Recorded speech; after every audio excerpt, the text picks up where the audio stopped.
Bismillahirrahmanirrahim.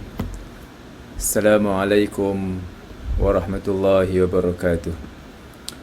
Alhamdulillahirabbil alamin wassalatu wassalamu ala asyrafil anbiya wal mursalin Sayyidina wa maulana Muhammad wa ala alihi wa ashabihi wa man ihtada bihadihi wastanna bisunnatihi wa tabi'a tariqahu wa hadiyahu ila yaumiddin, amma ba'd.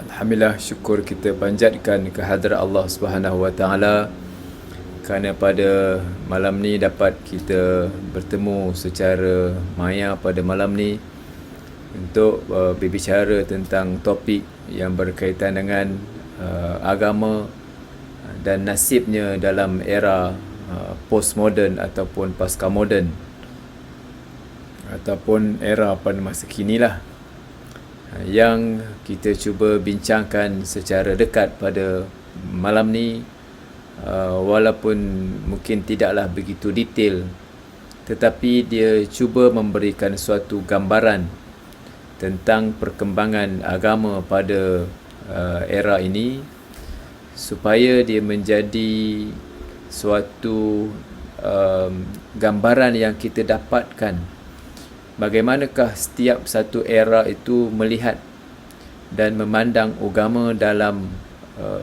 perancangan ataupun dalam kehidupan mereka. Jadi alhamdulillah, walaupun sedikit terlewat daripada jam 9 malam, kita cuba insyaAllah bincangkan tajuk ini, dan saya ucapkan terima kasih banyak-banyak kepada rakan-rakan maya yang menonton video ini, yang kita cuba bincangkan isu ini. InsyaAllah dalam minggu yang lalu kita membincangkan tentang topik agama. Apakah agama, bagaimana definisinya, satu agama, pelbagai fahaman terhadap perkataan itu, dan pada kali ini kita bincangkan tentang konsep tentang perkembangan agama daripada era gereja hinggalah era pasca moden. Jadi saya ucapkan sekali lagi terima kasih banyak kepada rakan-rakan, kepada penonton maya pada malam ni. Terima kasih kepada Yahya, Cik Yahya, Waalaikumsalam, dan saya harapkan juga kita dapat berkongsi, share kita punya maklumat ataupun video ini kepada rakan-rakan yang lain supaya kita dapat manfaatkan sama-sama. Secara umumnya kita boleh katakan bahawa agama merupakan suatu kepercayaan yang dianuti oleh majoriti penduduk dunia.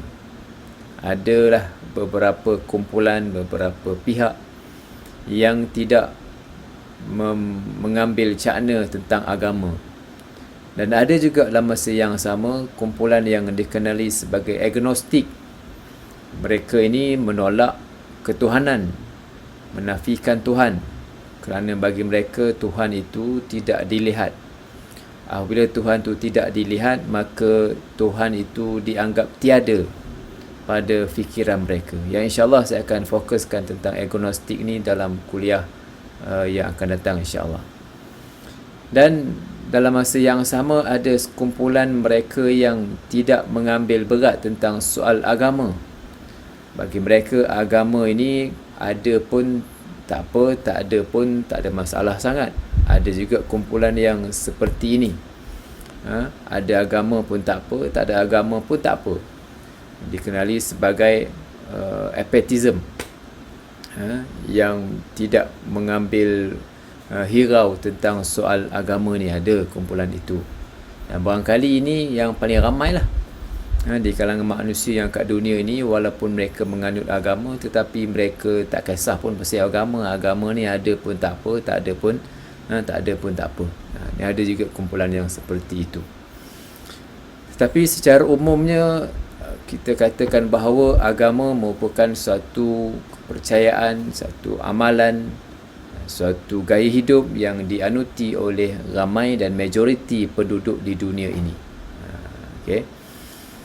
Walau macam mana pun, daripada setiap zaman itu mempunyai cara dan corak berfikirnya yang tersendiri. Sebab itu saya berikan kepada 4 era lah sekurang-kurangnya. Era gereja, era revolusi sains, era moden, dan era pasca moden ataupun dikenali sebagai post modern ataupun pasca moden. Jadi empat era ini agama mempunyai nasib yang berbeza. Dalam era yang pertama ini bermula pada abad ke-7 ke-8 Masihi ataupun kita kata sebelum daripada abad ke-15. Kalau di barat, pada ketika itu barat di awal pada abad yang ke-7, 8, 9 berada dalam zaman kegelapan. Islam mula berkembang pada awal pada abad yang ke-6, yang ke-7 masih Islam mula berkembang di Madinah, berkembang di semenanjung tanah Arab. Jadi pada sebelum abad ke-15, pada ketika itu agama menjadi tumpuan masyarakat dunia. Perkara-perkara agama dibincangkan. Kalau dalam Islam ada era Mu'tazilah. Kumpulan Mu'tazilah ni walaupun menyimpang daripada ajaran agama, tetapi mereka mempertahankan agama dengan akal. Ini zaman gereja. InsyaAllah kita detailkan selepas ni. Yang kedua, selepas daripada itu era revolusi sains. Pada ketika ini masyarakat mula berbincang tentang sains, mula menganut ataupun mula di sinilah kalau dari sudut sekularisme bermula daripada sinilah mereka menyahkan pemerintahan secara menggunakan agama Kristian dan naik satu agama baru, satu corak baru yang tidak berlandaskan kepada agama. Itu yang berlaku di barat. Zaman ini dikenali sebagai zaman revolusi sains, mula pada ketika itu, selepas daripada zaman gereja. Kemudian daripada itu mereka mencapai tahap moden, zaman moden. Pada zaman ini zaman yang kegemilangan lah. Mereka mencipta alat teknologi, mencipta segala kemajuan berlandaskan kepada tamadun material zaman moden ini. Mulalah penciptaan mesin apa semua ni zaman ini. Kemudian selepas daripada itu ada zaman bermula daripada pertengahan tahun 1900 ataupun di hujung tahun 1900, maknanya pada tahun 1980-an, 90-an itu mulalah zaman era pasca moden mula masuk dibincangkan. Pada masa itu, masa saya mula belajar lu pun pening apa benda lah pasca moden, tak apa faham mana pun. Pasca moden, berjenuh baca buku pun tak banyak, dan tak apa faham apa sebab pasca moden. Susah nak faham. Jadi empat zaman ini agama mempunyai nasib yang berbeza sebagaimana yang saya sebutkan tadi. Ustaz Zul Kefli Makno, Waalaikumsalam Ustaz. Ahlan wa sahlan ke dalam kuliah maya kita pada malam ni.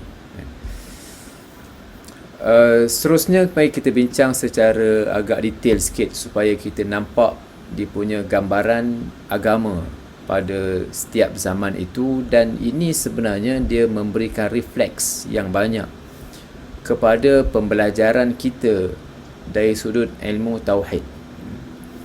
Pada era ataupun zaman kekuasaan gereja, bermula daripada zaman kegelapan itu, mereka bangun dan mereka bangkit dan menjadi suatu kita kata pemerintahanlah di barat berasaskan kepada gereja, dan mereka menyerang Islam lah. Selepas ataupun dalam peperangan salib, mereka menyerang Islam, peperangan yang berlaku selama 200 tahun. Mereka serang dengan macam-macam sebablah, berperang sesama sendiri pun ada, lawan orang Islam pun ada. Peperangan salib berlaku selama 200 tahun. Selepas daripada itu kan berlaku corruption, berlakunya penyalahgunaan kuasa dalam kalangan agama Kristian, dan sebelum tu lagi lah, maknanya banyak korup berlaku dalam agama sehinggalah berlakunya revolusi terhadap gereja pada sekitar abad ke-15 masih sekitar tu. Jadi apa yang kita nak bicarakan pada kali ini ialah topik agama dan ketuhanan. Dari sudut zaman gereja ini, zaman kekuasaan gereja ini, agama menjadi suatu topik yang dibicarakan, dibincangkan. Dalam zaman yang sama, kita juga faham zaman ini zaman kegemilangan Islam. Pun kita faham dan kita pun mengerti bahawa orang Islam ni tentulah menjadikan agama sebagai sebahagian daripada kehidupan mereka. Di Barat pun sama juga, mereka bincangkan agama, tetapi dalam konteks Barat lah, dan akhirnya orang Barat dimanipulasi oleh pihak gereja sehinggalah berlakunya revolusi terhadap gereja. Apa yang mereka lakukan ialah mereka mengenakan cukai yang begitu tinggi, mereka mengenakan surat minta ampun, kalau buat salah tulis surat dan dibayar kepada gereja. Maknanya berlakunya corruption itu sehinggalah menyebabkan berlakunya revolusi. Apa yang penting ialah walaupun zaman itu zaman Barat mengalami kegelapan, zaman penindasan yang berlaku di Barat oleh pihak agama Kristian, tetapi mereka membicarakan tentang soal agama, dan agama menjadi sebahagian daripada keperluan mereka. Dalam Islam pula, dalam zaman Islam, ialah kita maju dan membangun dengan agama Islam sehingga membentuk tamadun Islam yang berada di Baghdad, kan? Yang berada di Baghdad, yang berada di Timur Tengah itulah secara umumnya. Mereka menggunakan agama lah, bangun dengan agama. Sehinggalah apa yang saya dah sebutkan tadi ialah bagaimana kumpulan Mu'tazilah mempertahankan kesucian Islam. Zaman Mu'tazilah itu, zaman era Mu'tazilah itu, zaman Khilafah Al-Ma'mun Al-Amin, zaman-zaman itu, zaman mereka mempertahankan Islam walaupun secara logik, tapi makna kata mereka masih lagi berbicara tentang soal agama. Zaman masa kini orang membicarakan agama yang kita namakan kumpulan Neo-Mu'tazilah yang ada semacam Islam liberal ini, mereka tak nak agama. Zaman dulu, zaman orang Barat ini, ataupun zaman zaman Mu'tazilah itu, mereka mempertahankan kesucian Islam, mereka mempertahankan kesucian Allah Subhanahu Wa Taala, mempertahankan membersihkan Allah daripada sifat kekurangan, tapi dengan cara logik lah. Walau macam mana pun topik kita ialah agama, mereka membicarakan agama. Zaman sekarang orang membicarakan tentang logik dan tak mahu agama, mereka menggunakan logik untuk menolak agama. Ni zaman sekarang. Tapi itu kita kata perbezaan yang jelas antara dulu dan sekarang lah. Dan kita kata Mu'tazilah sekarang, Mu'tazilah baru, Mu'tazilah moden, kan, menggunakan logik. Cumanya nak cerita bagus kalau dari sudut bagus lah, tapi salah lah, maknanya pandangan mereka tu salah. Tapi mereka ingin mempertahankan agama, mempertahankan kesucian Islam walaupun dengan cara yang salah apa semua tu. Tapi perbincangan orang pada masa itu masih lagi tertumpu kepada agama. Maksud saya, perbincangan orang dulu tertumpu kepada agama. Okey, kemudian selepas daripada era itu, tengok balik lagi, berlakulah era revolusi sains, di mana pada ketika ini agama telah pun hilang daripada dimensi politik. Bila berlakunya pemisahan agama daripada politik. Dalam selepas ini apabila berlakunya kezaliman, penindasan pihak gereja, maka rakyat bangun dan rakyat mahukan kebebasan dan rakyat mahukan satu revolusi baru yang berteraskan kepada kemajuan, berteraskan kepada sains ini, yang menyebabkan mereka menjadikan gereja dalam sudutnya yang kecil, hanya dalam urusan yang berkaitan dengan aspek ketuhanan dan juga aspek kerohanian sahaja.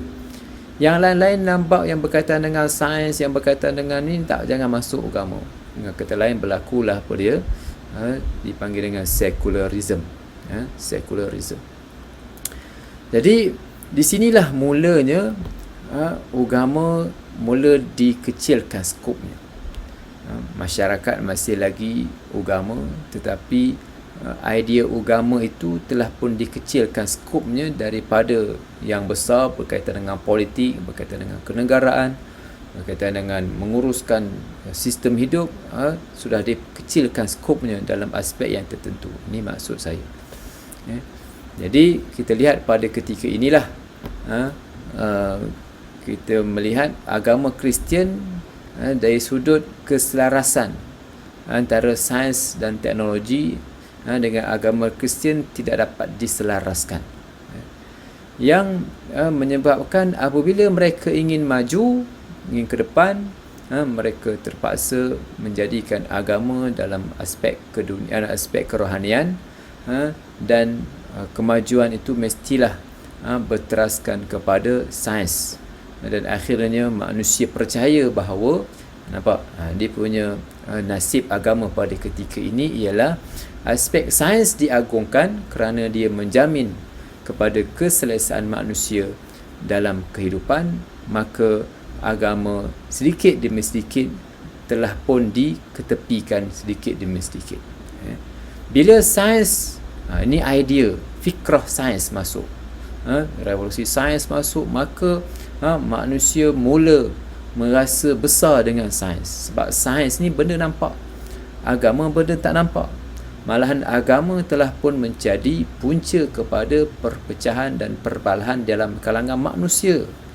Maka ketika inilah agama telah pun diketepikan dan manusia mempertuhankan sains. Ni Allah Ta'ala sebut dalam Al-Quran, afara'aita manittakhadha ilahahu hawa. Kamu tidak melihatkah wahai Muhammad orang yang menjadikan hawa nafsunya sebagai Tuhan. Macam mana sains kaitan dengan hawa nafsu? Sebab sains ni logik. Bila logik, maka manusia akan berfikir apa? Berfikir ingin mencari keselesaan dalam kehidupan. Selesa dalam hidup ini adalah keinginan manusia. Manusia nak senang, manusia nak kebahagiaan, manusia nakkan ketenangan dalam hidup, manusia nak selesa dalam hidup. Manusia berfikir macam manakah perkara-perkara, alat-alat teknologi yang memberikan keselesaan dalam kehidupan. Jadi bila manusia berfikir, ketika itulah manusia menggunakan logik, dan disitulah mulanya timbul apa yang kita panggil sains dan teknologi. Teknologi ni alat, benda, ataupun penemuan-penemuan, ataupun kalau dalam bahasa kejuruteraan ni dipanggil dengan applied science, ataupun kejuruteraan, kalau sains ni kejuruteraan awam, sains benda fundamental lah. Kalau teknologi di applied, macam mana nak laksanakan perkara berkenaan. Contoh kalau dalam sains, kita belajar teori sejuk panas sebagai contoh, teori haba. Kalau ada applied, macam mana kita nak gunakan haba itu untuk nak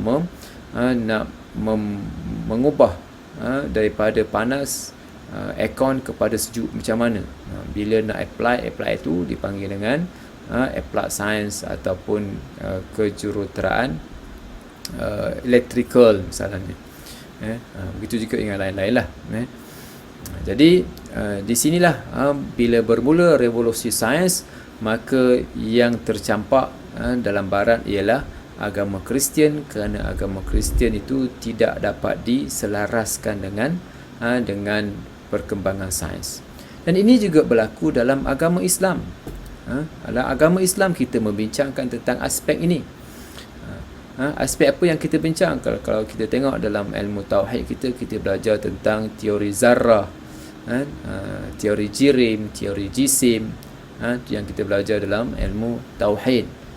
Tapi ilmu tauhid kita tak bincang tentang sains. Sebenarnya ilmu tauhid kita refleks tentang sains. Cuma pembelajaran tauhid kita terus bincang tentang aspek ketuhanan sahaja. Tak apalah, kita masa lain kita bincang aspek ketuhanan. Tapi apa yang saya nak sebut ialah pada zaman ini, zaman revolusi sains, ini zaman bermulanya Islam, nasib agama mula menjadi buruk kerana manusia mula berbincang tentang kemajuan, nakkan satu revolusi baru, gereja ataupun agama disempitkan skopnya. Ini berlaku di barat. Dalam Islam, perkembangan ini tidaklah berlaku seperti yang berlaku di gereja, disempitkan. Dan Islam ada khilafah, masih lagi menggunakan cara Islam, walaupun berlakunya pada zaman itulah berlakunya penyelewengan, mungkin ada corruption, mungkin ada, tapi tidak sampai mengenepikan langsung Islam. Ini zaman pada era Islam lah. Kalau barat, mereka berlakunya revolusi sains. Selepas daripada itu kan berlakunya era moden pula. Era moden, agama langsung hilang kan. Tadi mula revolusi, tapi lebih daripada itu, moden ini ialah, moden ni apa moden? Moden ni adalah logik dan rasional.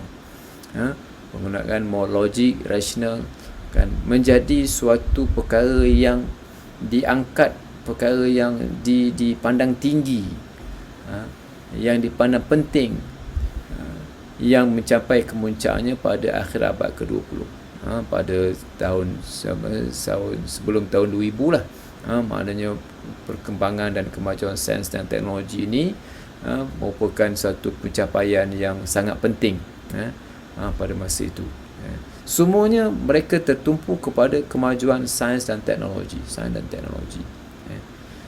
Jadi apa yang berlaku dari sudut agama pula ialah mengalami nasib yang lagi buruk lah, kerana agama langsung disudutkan dalam kelompok, dalam sudut-sudut yang tertentu. Dan ini berlaku kepada zaman Islam, ketika mana pada ketika ini umat Islam tidak berapa nak berbincang tentang soal khilafah, soal politik Islam. Mereka melihat Islam dalam sudut-sudut yang berkaitan dengan peribadi, amal ibadat sahaja. Ini yang kita lihat selepas kejatuhan khilafah Osmaniyah pada 1924. Pada ketika itu tiada lagi suatu kerajaan yang Islam yang berteraskan kepada hukum Islam, dipegang oleh orang Islam yang kuat kan, membentuk satu empire kan, habis pada 1924. Jadi di situlah kalau kita lihat di Malaysia ini pada masa itu kan, kesedaran agama dari sudut politik itu sangat-sangat lemah. Sangat-sangat lemah pada masa itu. Jadi itu yang berlaku lah.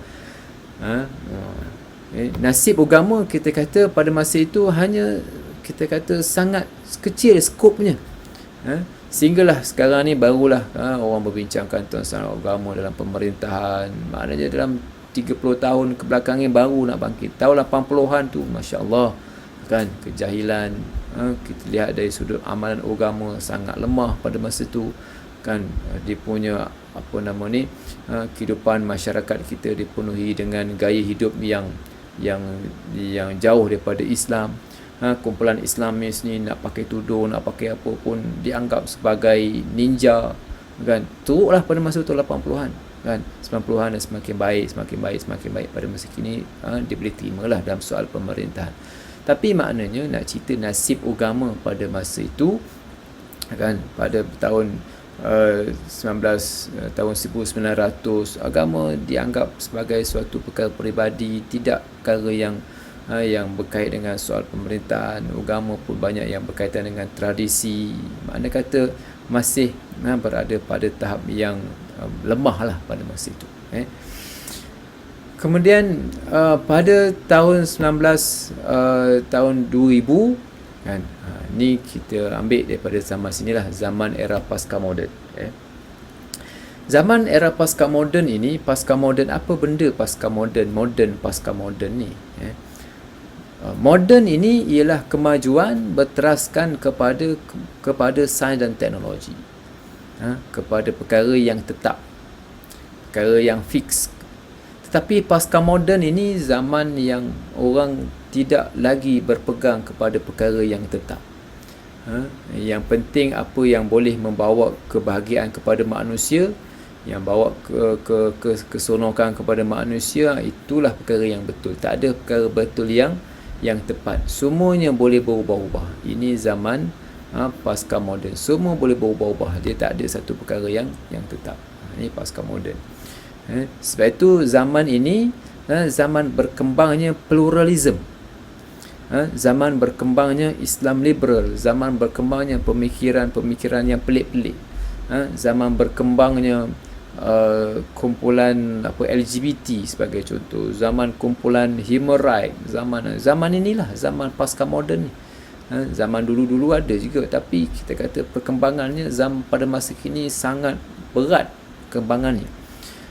Di mana pada masa kini, pada zaman sekarang lah, zaman saya mulakan pada sebenarnya perbincangan ini pada pasca moden apa semua ni pada pertengahan abad ataupun pada sekitar tahun 1950, 60, 70 tu orang bincang lah kan.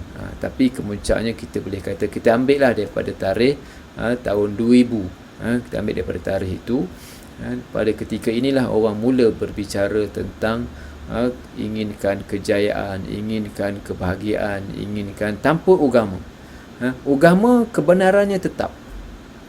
Satu campur dua mesti tiga. Sains pun sama. Satu campur dua mesti tiga. Sains pun sama, agama pun. So sekarang ni, zaman sekarang, agama kita tak nak jadi gaduh-gaduh. Kerana agama ni dilihat sebagai punca kepada pergaduhan oleh setengah pihak. Begitu juga sains pun, teknologi pun kadang-kadang tidak membawa kebahagiaan kepada manusia. Oleh kerana tak bawa kebahagiaan kepada manusia, maka manusialah mula mencari apa-apa yang boleh dia jadi seronok. Kalau nak jadi gay lah, yang penting kau bahagia. Kalau nak jadi merai, yang penting kau bahagia. Jangan kacau orang. Ketika inilah zaman pasca moden ini, kebenaran tidak lagi satu. Kebenaran telah pun mencair. Semua disiplin telah pun cair. Dia tak ada satu disiplin, tak, semua jadi cair, banyak jadi cair. Agama pun dah jadi cair, dan kita pun dalam komunikasi pun dah semua berlakunya zaman kecairan sekarang ni. Bidang pun belajar bidang agama, bukan belajar bidang lain. Sebab satu bidang je tak boleh tertumpu pada satu bidang, kena belajar, kena dah jadi integrasi dengan semua perkara. Zaman ini jugalah yang kita sebut berlakunya perkembangan apa tuan-tuan? Perkembangan pluralisme agama, kan? Tak mau gaduh-gaduh, sebab agama jadi punca kepada pergaduhan, jadi agama ni tak tepi. Agama jadi perkara peribadi. Yang cakap soal agama, bila kita bercakap dengan orang lain, agama tak tepi. Sebab dia akan jadi punca bergaduh, katanya orang faham begitu. Tapi kita tengok kan, yang tak agama pun berlaku bergaduh juga kan. Hiroshima dan Nagasaki, sampai bom berapa banyak mati, bukan sebab agama, tapi disebabkan politik. Jadi kan berlakunya, kita kata, perpecahan, berlakunya pergaduhan disebabkan kepada manusia, bukan disebabkan agama, tapi disebabkan oleh nafsu manusia yang tak puas, dan sebab itu nafsu ni dikawal oleh agama. Okay, kita balik pada cerita tentang era pasca moden ini kan. Zaman yang kita sebut tiada perkara yang boleh didakwa sebagai perkara yang benar. Asalkan dia boleh membawa kepada kesejahteraan kepada manusia, maka inilah zamannya. Kau nak buat apa, buatlah. Di zaman ini, saya sebutkan tadi, zaman berkembangnya apa dia? Teori ataupun aplikasi human right. Jadi ada juga manusia yang berpandangan bahawa kemajuan sains dan teknologi zaman moden ini kadang-kadang tidak membawa kebahagiaan kepada manusia. Maka kita kena ubah, kita kena cari lain. Ini juga dipanggil dengan era postmodern dan pasca moden. Kita lihat pada era ini apa nasib agama. Nasib agama berhadapan dengan suatu pemikiran bahawa agama tidak boleh dilakukan secara ekstrim. Agama perkara peribadi. Kalau kau lebih-lebih, kau dianggap sebagai pelampau agama. Sikit-sikit dah lah, kan kita biasa dengar perkataan itu. Perkataan yang macam betul, kan? Janganlah lebih-lebih, sikit-sikit dah lah, kan? Ini biasa-biasa dah lah, kan? Biasa kita dengar perkataan itu. Perkataan-perkataan ni sebenarnya merupakan suatu racun yang meracuni pemikiran orang Islam, supaya orang Islam ni tidak lebih-lebih. Orang Islam ni biasa-biasa. Orang Islam ni agama dia lebih-lebih kurang aja, jangan kuat sangat. Jadi siapa yang untung dalam keadaan ini? Yang untungnya orang barat, yang untungnya syaitan. Agama mengalami nasib yang buruk pada masa kini. Seteruk agama kita, bila kita dianggap sebagai orang agama, dianggap sebagai pemecah belah, kan? Sebagaimana yang kita tahu di barat lah, mereka menuduh Islam dengan tuduhan terorisme dan sebagainya. Ini juga berlaku dalam negara kita pun disebut, kita mestilah mengutamakan toleransi, kita utamakan tasamuh. Yang sebelum ni kita mestilah rahmatan lil alamin. Semua ni dibayangi dengan suatu era yang dipanggil dengan era pasca moden. Jadi kita berhadapan dengan era ini, dengan satu keadaan orang Islam mestilah berpegang teguh kepada agama, menjadikan agama sebagai suatu sandarannya, sebagai suatu pegangannya, sebagai suatu keyakinannya yang penting untuk diamalkan, walaupun dia terpaksa berhadapan dengan orang tak suka, benci dan sebagainya. Jadi ada satu buku yang ditulis oleh seorang padri Kristian. Dia tulis satu buku yang berjudul When Religion Become Evils. Dia kata bila agama menjadi jahat, menjadi setan, menjadi jahat, membawa kepada pergaduhan. Jadi penyelesaiannya dalam buku ni, korang boleh tuan boleh tengok buku, cari satu buku yang ditulis oleh Kimball kalau tak silap saya, tapi tajuk bukunya When Religion Become Evils. Dia kata kita kena kembali kepada Sufism lah, begitu dia punya kendak dia, Sufism. Sufism ni ambil soal hati, tak cara maknanya kan soal kerohanian. Jangan cara tentang soal-soal yang berkaitan dengan politik apa semua. Itu dia punya pendekatan dia. Siapa yang rugi? Orang Islam yang rugi. Sebab Islam hanya kalau tumpu daripada aspek sufi sahaja, kira soal hati sahaja, tak kira soal pemerintahan, tak mengambil kira tentang soal politik, tak mengambil kira tentang soal pelaksanaan gaya hidup Islam. Tumpu soal hatinya, yang rugi orang Islam. Ini satu mainstream, suatu pemikiran baru yang dipaksakan kepada orang Islam. Dan apabila orang Islam bercakap tentang soal agama, dilihat sebagai orang yang lebih-lebih, seorang yang macam pelampau, macam ekstrim pula dalam soal berkenaan.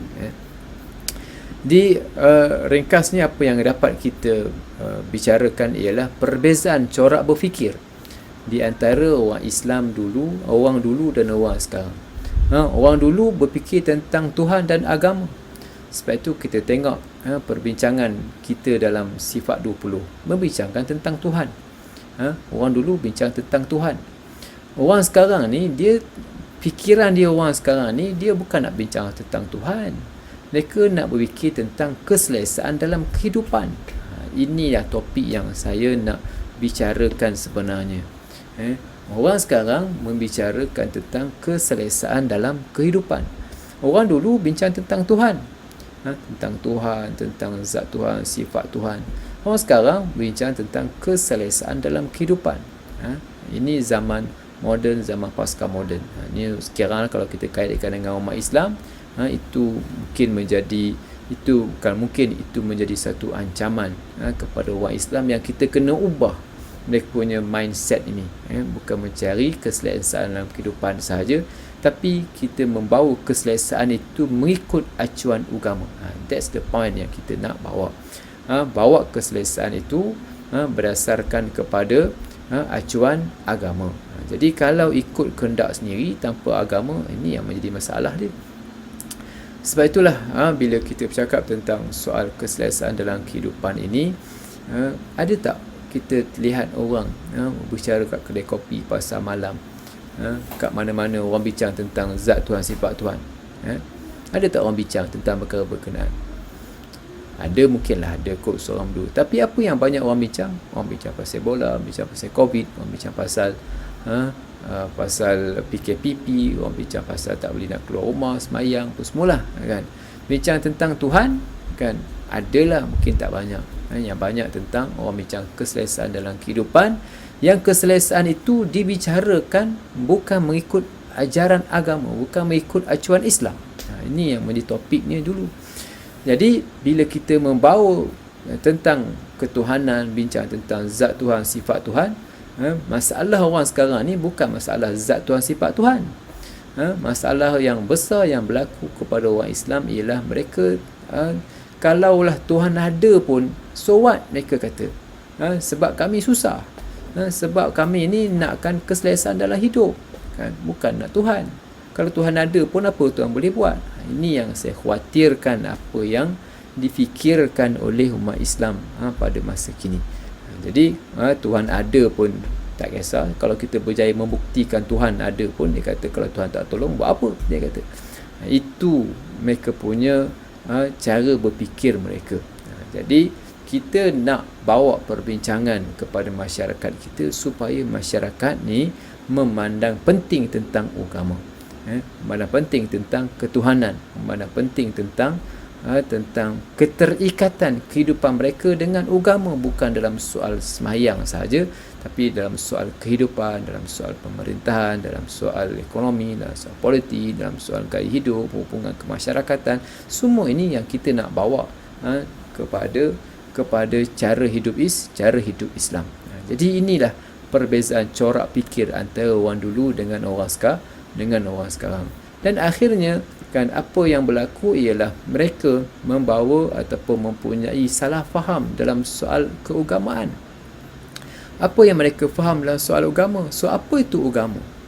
Apa itu agama? Agama sudahnya dianggap sebagai suatu perkara yang berkaitan dengan kerohanian sahaja. Sedangkan kita ni ada dua perkara kalau kita kaitkan dengan agama, dunia akhirat.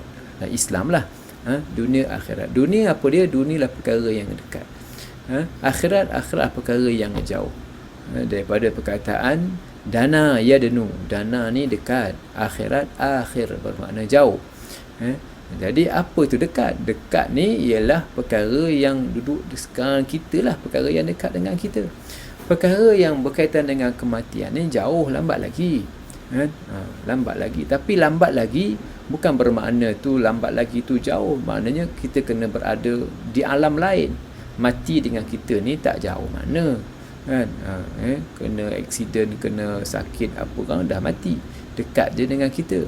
Tetapi nak ceritanya akhirat ini ialah satu zaman lain yang jauh daripada kita. Kerana nak pergi ke akhirat ni, kalau pergi tak kembali dah. Kalau pergi tak kembali dah. Yang dunia ni dekat dengan kita sekarang, benda kita boleh buat. Tentang dosa pahala ni bukan zaman sekarang, jauh lambat lagi cerita nak kebangkitan semula dalam kubur tu, kan, nak cerita lambat lagi lah. Akhir, sebab tu dia panggil dengan akhir. Akhir ni di hujung kehidupan kita. Jadi hari akhirat di hujung dunia ini.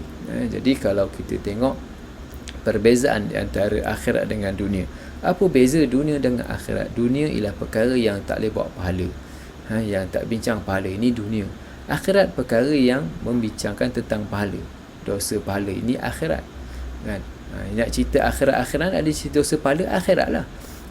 Kalau cerita tentang hidup dunia ni, cerita tentang selesa sekadar dalam hidup saja, kalau tak dibicarakan keselesaan itu dari sudut agama, ikut kata-kata agama, ini dah dipanggil dengan dunia. Kita ada rumah besar, tak ada orang datang, tak ada apa bawa pada Islam apa semua, ini rumah dunia. Kereta, ni saya selalu contoh yang saya selalu bagi ialah kereta dunia, kereta akhirat. Kereta besar, dia ada kereta besar. Kereta besar tu dia bawa banyak kerja-kerja kebajikan yang dia bawa benda-benda baik yang dibuat dengan kereta berkenaan ni, kereta akhirat. Kalau basikal dia basikal buruk sekalipun, tak bawa datang tuannya ke masjid, tak bawa datangnya tuannya ke surau, tak bawa kepada kerja-kerja kebajikan, ini kita panggil basikal dunia.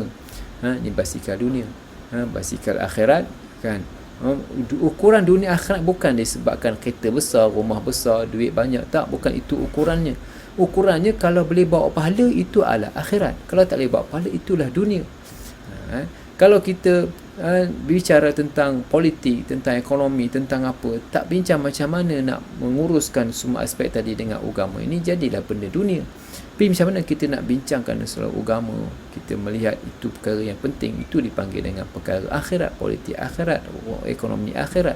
Walaupun besar jawatan pun, walaupun banyak duitnya, itu adalah akhirat. Ini kefahaman yang kita nak bawa dalam soal perbezaan antara dunia dan akhirat, supaya kita boleh bawa cerita ni tadi. Berfikir tentang agama, kan? Kita tak mahu jadi orang zaman moden, pasca moden yang hanya berfikir tentang keselesaan dalam kehidupan sahaja. Tapi macam mana kita nak bawa keselesaan tadi dari sudut agama, itu yang menjadi topik yang penting yang kita perlu untuk faham. Jadi kalau kita bicarakan tentang soal Tuhan, tentang soal apa, tanpa mengaitkan, tanpa kita menekankan bagaimanakah bukan sekadar Tuhan sahaja, macam mana kita nak pastikan kita punya amalan kita punya perbuatan kita ikut agama, maka di situlah the way of thinking itu yang kita panggil dengan kita nak bawa pemikiran Islam. Islam. Jadi kan orang yang tidak menganggap kaitan dengan dosa pahala ini dipanggil dengan sekular.